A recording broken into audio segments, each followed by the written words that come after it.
Hello everyone, Avinash Sancheti from Naveen classes Kolkata. CMA foundation का cost का हम लोग पढ़ाई कर रहे थे। लास्ट वीडियो में हमने कॉस्ट शीट कंप्लीट कर दिया था एंड एक छोटा सा टॉपिक डिस्कस किया था, methods of costing, which was very important from multiple choice question point of view. आज इस वीडियो में जो हम लोग डिस्कशन करने जा रहे हैं, that is very very very very very important from understanding and from exam point of view. Topic का नाम आपको स्क्रीन पे दिख रहा है, क्लासिफिकेशन ऑफ कॉस्ट।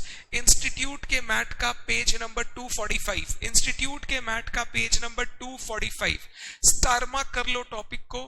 आप कॉस्टिंग, फाउंडेशन, इंटर, फाइनल तीनों लेवल पे पढ़ेंगे और ये सारे वर्ड्स जो भी आज डिस्कस करने जा रहा हूं ये आपको तीनों लेवल पर देखने को मिलेंगे।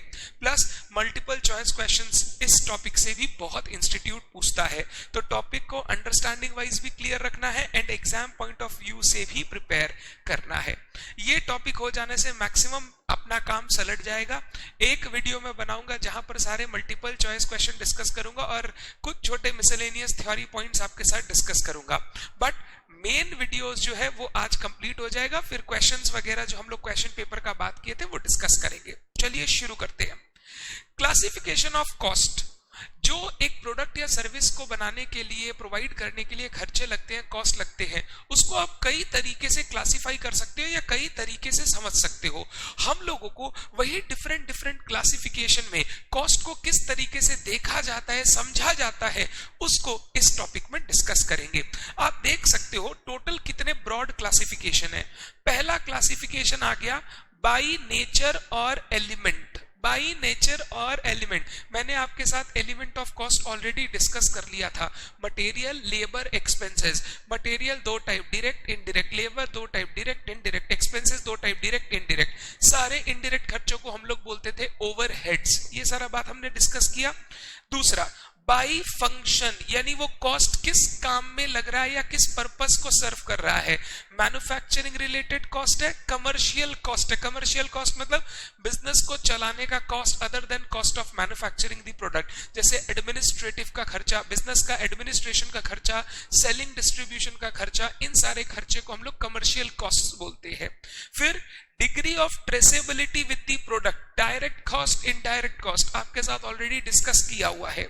चेंजेस इन एक्टिविटी और वॉल्यूम, जैसे जैसे आपका वॉल्यूम प्रोडक्शन का चेंज होगा, ये खर्चा का क्लासिफिकेशन उसके बेसिस पे, जहां फिक्स्ड, वेरिएबल, सेमी वेरिएबल, ये खर्चे, ये वर्ड्स आपको फाइनल लेवल तक पढ़ने हैं। बहुत बहुत बहुत इंपॉर्टेंट। ब्रॉड में जाएंगे, अभी मैं सिर्फ क्लासिफिकेशन के नाम डिस्कस कर रहा हूं। By controllability, controllable cost, uncontrollable cost. By normality, normal cost, abnormal cost. By relationship with accounting period, capital cost, revenue cost, capital expenditure, revenue expenditure. By time, historical cost, pre determined cost, according to planning, budgeted cost, standard cost. By association with the product, product cost, period cost.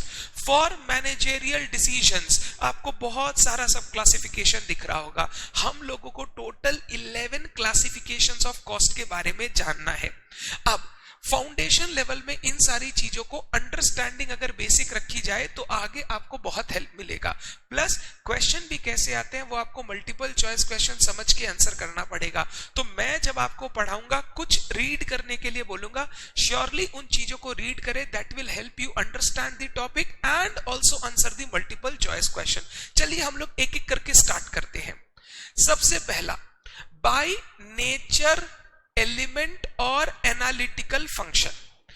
Cost को by nature और element wise 3 part में divide किया जा सकता है, material, labour and expenses. Material मतलब product बनाने के लिए या सर्विस प्रोवाइड करने के लिए जो मटेरियल्स आपको लगेगा, जो माल आपको लगेगा, जो कच्चा माल, रॉ मटेरियल्स आपको लगेगा, जो डिफरेंट डिफरेंट प्रोडक्ट्स आप यूज करोगे उस प्रोडक्ट को बनाने के लिए, सर्विस को रेंडर करने के लिए, वो सारे हो गए मटेरियल। लेबर हो गया जो हमारे वर्कर्स उस प्रोडक्ट पर, जो हमारे एम्प्लॉइज उस सर्विस पर काम करके उस प्रोडक्ट या सर्विस को कंप्लीट करेंगे, उनके लिए जो हम कॉस्ट इनकर करेंगे। तीसरा हो गया एक्सपेंसेस। इन दोनों छोड़कर भी प्रोडक्शन करने के लिए, बिजनेस को चलाने के there are lot of expenses to be made, they are included in the word expenses. तो नेचर वाइज क्लासिफिकेशन में मटेरियल, जिसमें raw material, spare parts, consumables, उसके बाद लेबर एंड एक्सपेंसेस, ये 3 क्लासिफिकेशन आपको देखने को मिलता है।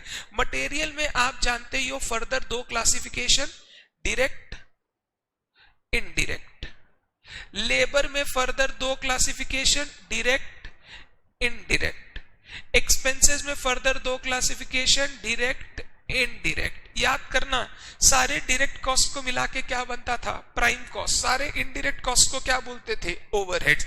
ये हो गया हमारा element wise classification of cost. 3 चीज, material, labour and expenses. Next, by functions, उस खर्चे का क्या पर्पस है, क्या काम है? एक second, sorry,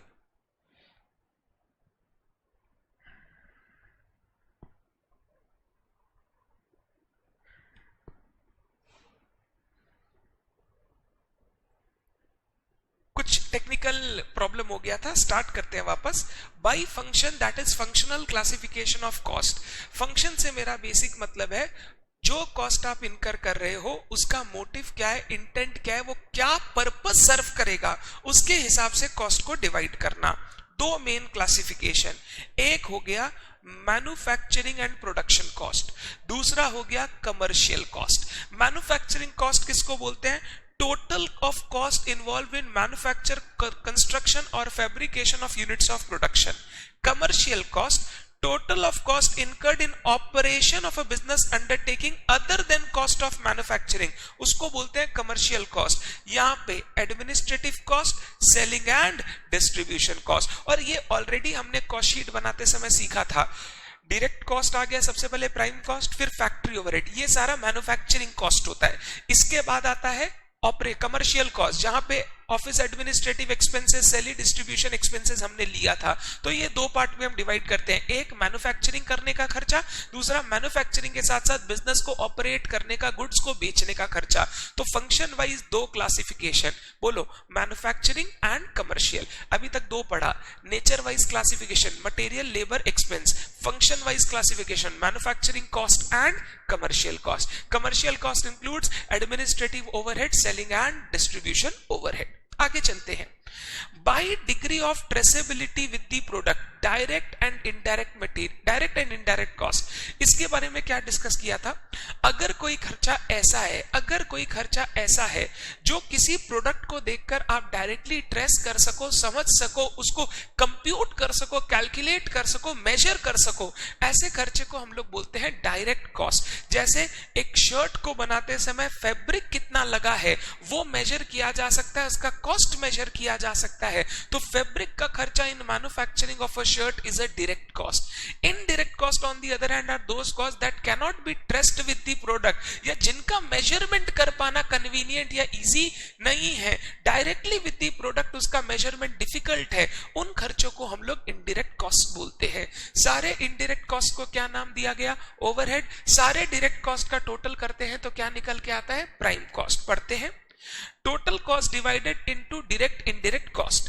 Direct costs are those costs which are incurred for and may be conveniently identified with a particular cost center or cost unit. Material used and labor employed in manufacturing an article or in a particular process of product are common examples of direct cost. Indirect costs are those costs which are incurred for the benefit of number of cost center or cost units and cannot be conveniently identified with a particular cost center or cost unit. Example of indirect cost includes rent of building, management salaries, machinery depreciation, etc. The nature of business and cost unit chosen will determine which costs are direct and which costs are indirect. तो बोल रहा है कि किस product का आप किस service का वैल्यू कर रहे हो, किस कॉस्ट सेंटर का आप कॉस्ट कैलकुलेट कर रहे हो, उसके हिसाब से डिपेंड करेगा कि कोई खर्चा डायरेक्ट है या indirect. Example, hire of a mobile crane for use by contractor at site would be regarded as direct cost, but if the crane is used as a part of service of factory the hire charges would be regarded as indirect cost because it will probably benefit more than one cost center. ये एक ही product के लिए लिए नहीं, ये बहुत सारी चीजों के लिए हम यूज कर रहे हैं, तो ये सारे कॉस्ट हो जाते हैं इनडायरेक्ट कॉस्ट। तो डायरेक्ट कॉस्ट हो गए वो cost that can be conveniently identified, measured with a particular product और service of or a cost unit or a cost center. Or indirect cost on the other hand are those costs which do not directly vary or which cannot be conveniently measured with a particular product or a cost center or a cost unit. तो ये खर्चे direct और indirect already cost sheet में हमने ये भी पढ़ लिया है। 3, पहला element wise classification, material labour expenses. दूसरा function wise classification, manufacturing cost, commercial cost. तीसरा traceability with the product, direct indirect. आगे चलते हैं। बाय चेंजेस इन एक्टिविटी और वॉल्यूम, स्टार मार्क कर दो इसको, very very very important, very very very important. ये खर्चे का क्लासिफिकेशन डिपेंड करता है जितना आप गुड्स प्रोड्यूस कर रहे हो, सर्विस रेंडर कर रहे हो। मेनली प्रोडक्शन की बात करूं तो गुड्स प्रोड्यूस कर रहे हो। कुछ खर्चे ऐसे होते हैं जो आप प्रोडक्शन करते जाओगे तो वो उसके साथ साथ बढ़ते जाएगा, मतलब जितना प्रोडक्शन करोगे उसके हिसाब से वैरी करेगा। ये खर्चों को हम लोग बोलते हैं वेरिएबल कॉस्ट। क्या बोलते हैं? Variable cost. कुछ खर्चे ऐसे होते हैं जो आप कितना भी यूनिट प्रोड्यूस करो in a particular point of time, आप कितना भी यूनिट प्रोड्यूस करो वो खर्चा कांस्टेंट रहने वाला है, वो खर्चा चेंज नहीं होगा। उन खर्चों को नॉर्मली हम लोग बोलते हैं फिक्स्ड कॉस्ट। तो बाय चेंजेस इन एक्टिविटी और वॉल्यूम में हम लोगों को कॉस्ट आइडेंटिफाई करना पड़ता है, फिक्स्ड कॉस्ट, वेरिएबल कॉस्ट, और इन दोनों का कॉम्बिनेशन आ जाता है सेमी वेरिएबल कॉस्ट। पढ़ते हैं fixed cost. Fixed costs are commonly described as those which remain fixed in total amount with increase or decrease in the volume of output or productive capacity for a given period of time. ये ऐसे खर्चे हैं जो fix रहेंगे, आप चाहे कितना produce करो या प्रोडक्शन बढ़े गिरे, एक पर्टिकुलर पॉइंट ऑफ टाइम में ये खर्चे नॉर्मली चेंज नहीं होते, ये कांस्टेंट रहते हैं। जैसे अगर मैं बोलूं मैं पढ़ाता हूं, मैंने एक जगह भाड़े पर ले रखी है, प्रेमाइस भाड़े पर ले रखा है जहां बच्चे बैठकर पढ़ाई करते हैं।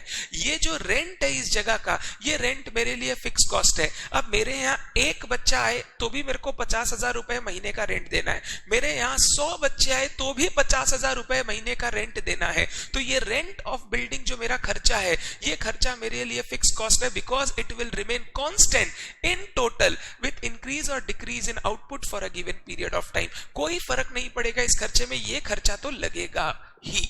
आगे चलते हैं। Fixed cost per unit decreases as production increases and increases as production declines. Very very very important from exam point of view. Fixed cost, जब मैं बात करूंगा फिक्स्ड कॉस्ट टोटल अमाउंट पर इन टोटल, ये हमेशा फिक्स्ड रहेगा when considering a particular point of time। और जब मैं बोलूंगा पर यूनिट बेसिस पे, जैसे जैसे आपका प्रोडक्शन बढ़ते जाएगा fixed cost will start decreasing. तो फिक्स्ड कॉस्ट पर यूनिट जैसे जैसे प्रोडक्शन आप बढ़ाते जाओगे that will start decreasing always, and in total the fixed cost normally remains constant. Basic example, मान लो 50,000 रुपया रेंट लग रहा है जगह का, मैं यहाँ पे 1000 बच्चे पढ़ा रहा हूं, तो 50,000 रुपया लग रहा है, 1000 बच्चों को पढ़ा रहा हूं, तो 50 रुपया पर बच्चा मेरा फिक्स्ड कॉस्ट आ रहा है, 50 रुपया पर बच्चा। अब अगर ये 1000 से बच्चे 2000 हो जाए तो पर बच्चे मेरा फिक्स्ड कॉस्ट कितना आ रहा है रेंट का? सर वो 50 से घट के 25 रुपया हो जाएगा। तो जैसे जैसे हमारा आउटपुट बढ़ेगा, प्रोडक्शन बढ़ेगा, fixed cost per unit decrease करते चला जाएगा। सर मान लो हमारा प्रोडक्शन कम हो गया, आउटपुट कम हो गया, तो फिक्स्ड कॉस्ट पर यूनिट बढ़ जाएगा। इन टोटल वो कांस्टेंट रहता है, बट यूनिट वाइज वो चेंज होता है। ये हमेशा आपको ध्यान रखना है बात। आगे चलते हैं। Example of fixed cost are rent, insurance of factory building, factory manager salary, etc. These costs are constant in total amount but fluctuate per unit as production changes. These costs are known as period costs. ध्यान से ये आगे आएगा, product cost and period cost. Period cost because they are dependent on time rather than on output. इनका main dependence time पर रहता है, ये आउटपुट पर डिपेंड नॉर्मली नहीं करते हैं। Such cost remains constant per unit of time, such as factory rent 10,000 per month, remaining same for every month irrespective of the output of effort. Every month. तो fixed cost को हम लोग क्या नाम से जानेंगे? Period costs. Period costs. यहां तक बात ठीक है? आगे क्लासिफिकेशन ऑफ फिक्स्ड कॉस्ट। अब फिक्स्ड कॉस्ट का क्लासिफिकेशन, पहला हो गया कमिटेड फिक्स्ड कॉस्ट। कमिटेड का तो मतलब आप जानते हैं, आपके लाइफ में बहुत सारे रिलेशनशिप्स चलते हैं, अफेयर्स चलते हैं, तो कमिटेड वर्ड का मतलब आप जानते हैं। कमिटेड मतलब हमने कोई कॉन्ट्रैक्चुअल ऑब्लिगेशन ले रखा है, कमिटमेंट कर रखा है, जिसके तहत मेरे को टाइम टू टाइम ये खर्चा पेमेंट करना है। ऐसे खर्चे को हम लोग बोलते हैं committed fixed cost. These cost are the result of inevitable consequence of commitments previously made or incurred to maintain certain facilities and cannot be quickly eliminated। इसको बंद कर पाना या खत्म कर पाना डिफिकल्ट है मैनेजमेंट के लिए। The management has little or no discretion in such type of cost। Management का डिस्क्रिशन या मैनेजमेंट का कंट्रोल इन कॉस्ट पर कम रहता है। हम लोग पढ़ेंगे controllable cost, uncontrollable cost. Fixed cost जो कमिटेड नेचर के होते हैं वो नॉर्मली अनकंट्रोलेबल नेचर के होते हैं, इन पर डिग्री ऑफ कंट्रोल बहुत कम रहता है मैनेजमेंट का। Next, policy and managed cost. ये ऐसे कॉस्ट है जो कोई मैनेजमेंट की पॉलिसी को इंप्लीमेंट करने के लिए लग सकते हैं। जैसे एम्प्लॉइज के लिए कोई स्टाफ वेलफेयर हमने कुछ करना है तो उसके लिए हमने कोई कॉस्ट इनकर करना शुरू किया। ये सारे खर्चे होते हैं पॉलिसी और managed cost. Policy cost are incurred for implementing some management policies as executive development, housing etcetera and are often discretionary. Discretionary मतलब मैनेजमेंट के डिस्क्रिशन पर, इच्छा हुआ तो करेगा, नहीं इच्छा हुआ तो नहीं करेगा। Manage cost are incurred to ensure the operating existence of the company. Example staff services. ये स्टाफ वगैरह को बेनिफिट देने के लिए खर्चे हमें टाइम टू टाइम करने पड़ते हैं। डिस्क्रिशनरी कॉस्ट, वैसे पॉलिसी और मैनेज कॉस्ट भी डिस्क्रिशनरी था। डिस्क्रिशनरी मतलब मैनेजमेंट का इच्छा हुआ तो करना है, नहीं इच्छा हुआ मत करो। ये बिजनेस के ऑपरेशंस के लिए रिलेटेड ज्यादातर नहीं होते हैं, पढ़ते हैं। These costs are not related to operation but can be controlled by the management. These costs arise from some policy decision, new researches, etc. and can be eliminated or reduced to desirable level at the discretion of the management. ये business के operation से related खर्चे नहीं है। ये business में कोई research वगैरह करना हो, कोई पॉलिसी डिसीजन वगैरह लिया गया, उसके तहत किए गए खर्चे हैं, मैनेजमेंट के डिस्क्रिशन पर किए गए खर्चे हैं और इनको मैनेजमेंट चाहे तो एलिमिनेट कर सकता है। Next, step cost. ये बहुत बढ़िया कॉन्सेप्ट है। स्टेप कॉस्ट क्या होता है? स्टेप कॉस्ट होता है ऐसा फिक्स्ड कॉस्ट जो एक पर्टिकुलर लेवल तक फिक्स रहेगा, फिर जैसे ही लेवल उसको क्रॉस करेगा वो फिक्स्ड कॉस्ट चेंज हो जाएगा। ये फिक्स्ड कॉस्ट वापस कुछ पर्टिकुलर लेवल तक कांस्टेंट रहेगा, फिर जैसे ही हमारा लेवल चेंज होगा ये फिक्स्ड कॉस्ट वापस चेंज हो जाएगा। तो ये एक पर्टिकुलर लेवल ऑफ आउटपुट तक कॉस्ट फिक्स रहेगा, जैसे ही वो लेवल ब्रीच होगा नेक्स्ट लेवल पे वापस फिक्स्ड कॉस्ट नया आ जाएगा। तो जैसे जैसे आप आगे बढ़ते जाओगे ये फिक्स्ड कॉस्ट का अमाउंट भी चेंज होते जाएगा। प्लीज इसको वेरिएबल मत बोलना। ये मान लो, सिंपल एग्जांपल देता हूं आपको स्टेप फिक्स कॉस्ट का। हमारा कोरियर का चार्जेस या कोरियर जो हम लोग करते हैं ये स्टेप फिक्स कॉस्ट होता है। जैसे एग्जांपल बोलता है 1 केजी तक का कोई भी आर्टिकल लाओगे 100 रुपया लगेगा कोरियर करवाने के लिए। मैं 10 ग्राम का आर्टिकल कोरियर कराऊं, 100 ग्राम का कराऊं, 500 ग्राम का कराऊं, 600 ग्राम का कराऊं, 1 किलो का कराऊं, कितना रुपया लगेगा? 100 रुपया। अब उसके बाद बोला 1 केजी से 5 केजी तक का 250 रुपया लगेगा। अब 1 केजी तक का कराया 100, उससे ऊपर कराया 5 केजी तक 250, मतलब नेक्स्ट जो फिक्स्ड कॉस्ट का स्लैब है वो 1 से 5 केजी हो गया। 5 केजी से 20 केजी तक का कराऊंगा 500 रुपया लगेगा। इस तरीके से ये जो कॉस्ट चेंज हो रहा है step by step, slab by slab, इन कॉस्ट को हम लोग बोलते हैं स्टेप फिक्स्ड कॉस्ट या फिर स्लैब फिक्स्ड कॉस्ट।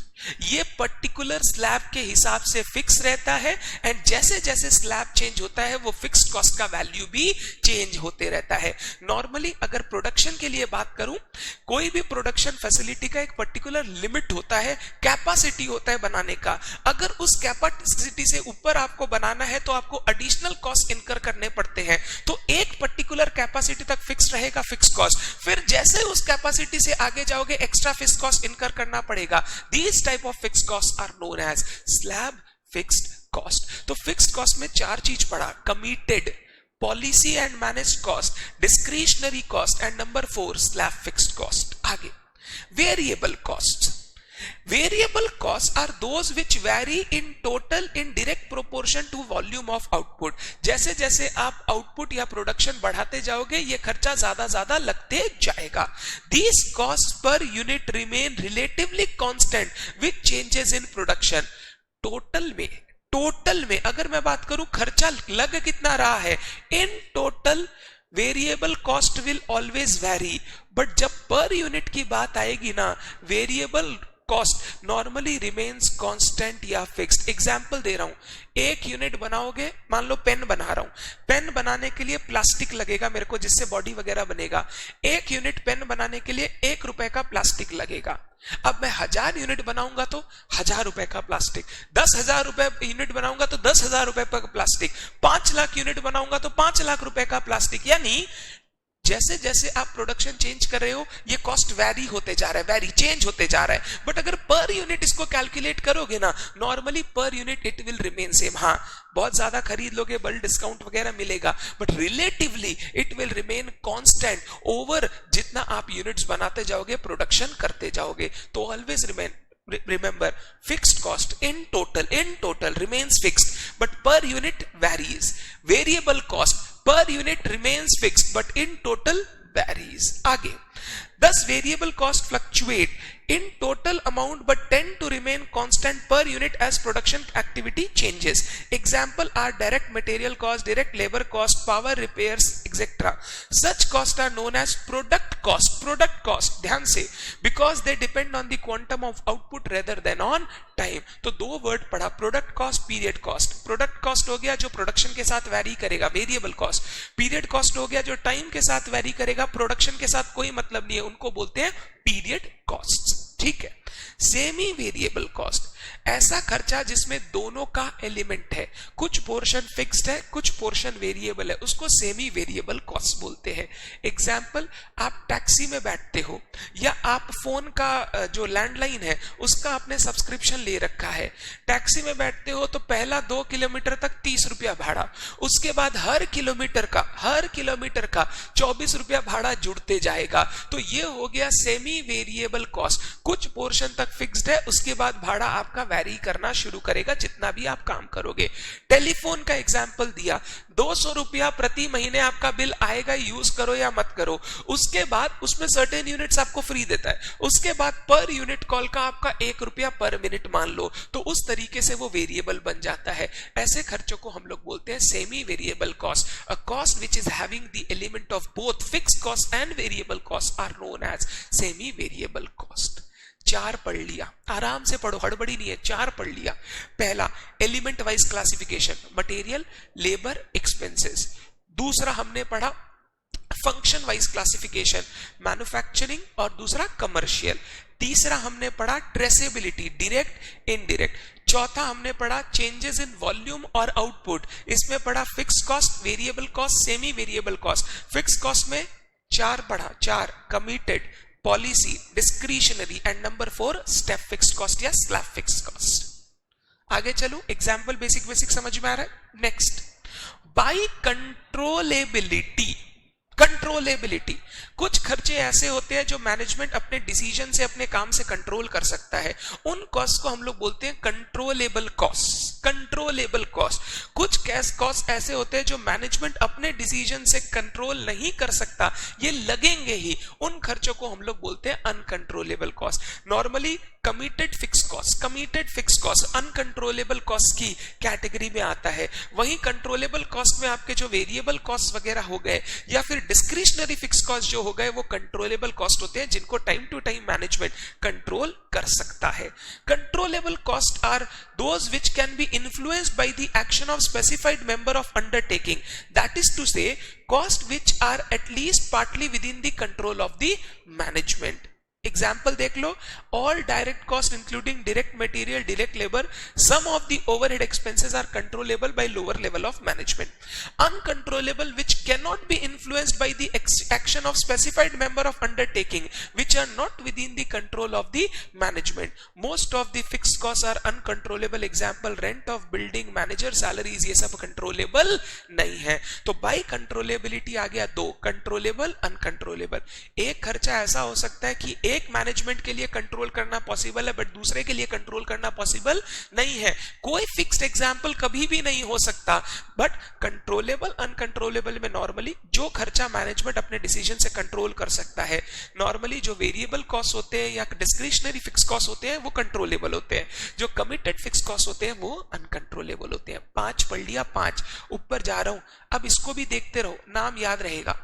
5 पढ़ लिया, नेचर और element, material, labour, expense, function, manufacturing और कमर्शियल कॉस्ट। तीसरा हमने पढ़ा degree of traceability, direct indirect. चौथा हमने पढ़ा changes in activity, fixed, variable, semi variable. Next हमने पढ़ा कंट्रोलेबिलिटी, कंट्रोलेबल कॉस्ट और अनकंट्रोलेबल कॉस्ट। आगे चलते हैं। Next, by normality, normal cost, abnormal cost. ऐसे खर्चे जो नॉर्मल कैपेसिटी, जब हमारा नॉर्मल कैपेसिटी है, नॉर्मल प्रोडक्शन हो रहा है, नॉर्मल आउटपुट निकल रहा है, उस समय ये खर्चे जो इनकर होते हैं to run the normal capacity और नॉर्मल प्रोडक्शन आउटपुट, उसको हम लोग बोलते हैं नॉर्मल कॉस्ट। ऐसे खर्चे जो नॉर्मल लेवल ऑफ एक्टिविटी के कारण नहीं हो रहे हैं, जो खर्चे के ऊपर हमारा कंट्रोल नहीं है, उन खर्चे को हम लोग बोलते हैं abnormal cost. Example, abnormal losses, abnormal vestiges जो होते हैं, इनको हम लोग एबनॉर्मल कॉस्ट मानते हैं। एबनॉर्मल कॉस्ट कभी भी आपके कॉस्ट ऑफ प्रोडक्शन का पार्ट नहीं होगा, वो सीधे पीएल में एज अ लॉस चार्ज कर दिया जाएगा, whereas normal cost will always form part of your cost of production. Normal cost, it is the cost which is normally incurred at a given level of output in the condition in which that level of output is normally attained. It is a part of cost of production. Normal cost is always a part of cost of production. It is the cost which is not normally incurred at a given level of output. ये normally लगता नहीं है, ये होता नहीं है खर्चा, कभी कभी कोई कारण से बीच में अनसर्टेनिटी के कारण ये खर्चा हो जाए। In the condition in which that level of output is normally attained, it is not a part of cost of production and charged to costing PL. ये cost of production में नहीं जाएगा, ये PL में चला जाएगा directly as a loss. तो normal cost is always a part of cost of production, whereas abnormal costs are not a part of cost of production. Next, relationship with accounting period. ये मैंने आपको already accounts में पढ़ा रखा है। Capital expenditure, revenue expenditure, जिन खर्चों का benefit एक पर्टिकुलर अकाउंटिंग पीरियड में खत्म हो जाएगा वो रेवेन्यू एक्सपेंडिचर मान लिए जाएंगे। जिन खर्चों का बेनिफिट लॉन्ग टर्म पीरियड तक चलेगा उनको हम लोग कैपिटल एक्सपेंडिचर बोलते हैं। Normally purchase of fixed asset is a capital expenditure and material, labour, ये जो रेगुलर के खर्चे हैं प्रोडक्शन से रिलेटेड, ये हो गए revenue expenditure. Revenue expenditure normally उसी साल में कॉस्ट ऑफ प्रोडक्शन का पार्ट बन के खत्म हो जाता है। कैपिटल एक्सपेंडिचर एक ही बार में हम लोग कॉस्ट ऑफ प्रोडक्शन में इंक्लूड नहीं करते, एवरी ईयर डेप्रिसिएशन के रूप में थोड़ा थोड़ा part of cost of production में इंक्लूड कर दिया जाता है। तो the cost which is incurred in purchasing an asset either to earn income और increase the capacity are called capital cost. For example, cost of a rolling machine in case of steel plant, such cost is incurred at one point of time but the benefit accrues from it spread over a number of accounting years. If expenditure is done in order to maintain the earning capacity, such cost of maintaining or running a business is revenue expenditure. Asset को खरीदना capital expenditure, asset को maintain करना, चलाना, business को operate करना revenue expenditure. Cost of materials, labor charges to convert the material, salaries, depreciation, repair, maintenance, selling, distribution. The distinction between capital and revenue is important in costing as all items of revenue expenditure are taken into consideration while calculating cost, whereas capital items are completely ignored in the sense पूरा का पूरा cost एक बार में cost of production में नहीं आता, उसका हर साल डेप्रिसिएशन चार्ज किया जाता है और वो डेप्रिसिएशन कॉस्ट के अंदर इंक्लूड किया जाता है। इस वीडियो के लिए लास्ट, इसके बाद नेक्स्ट पार्ट 2 में हम लोग और कंप्लीट करेंगे, ठीक है। चलिए, bye time, historical cost, pre determined cost. ऐसे खर्चे जो ऑलरेडी इनकर हो चुके हैं उनको हम लोग बोलते हैं हिस्टोरिकल कॉस्ट। मतलब जो मटेरियल मैंने खरीद के रख लिया है, जो मेरे पास पड़ा है, they are known as historic cost. Pre determined cost on the other hand are those cost which are estimated for future.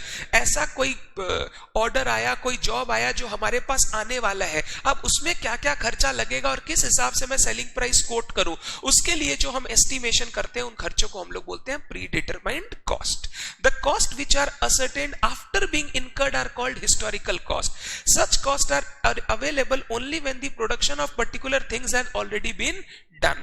Next, Predetermined cost. Such costs are estimated cost that is computed in advance of production, taking into consideration the previous period cost and the factors affecting such cost.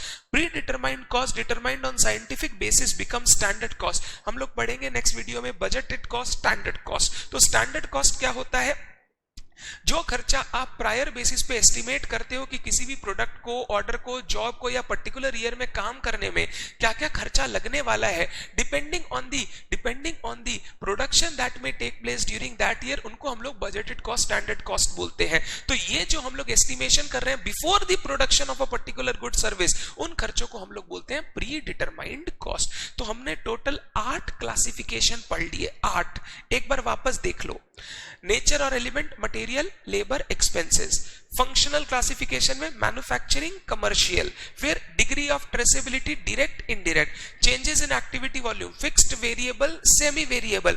Controllability, controllable, uncontrollable. कौन सा cost controllable होता है? Sir variable cost normally controllable, discretionary fix cost normally controllable, uncontrollable sir committed fix cost are uncontrollable. Next, normality, normal cost, abnormal cost. Normal cost is a part of cost of production, abnormal cost is not a part of cost of production. Relationship with accounting period, capital, revenue. By time, historical, predetermined. खर्चा लग चुका है, historical cost. खर्चा कितना लगने वाला है उसका एस्टिमेशन इज प्रीडिटरमाइंड कॉस्ट. एक बार मैं चाहूंगा आप समय लेकर ये सारे के सारे क्लासिफिकेशन जो मैंने मार्क कराए हैं एक बार फटाफट रीड कर लो, फिर हम लोग 9, 10, 11 करके मल्टीपल चॉइस क्वेश्चन में जाएंगे. डन. इस वीडियो के लिए इतना ही. Thank you so much. Bye bye.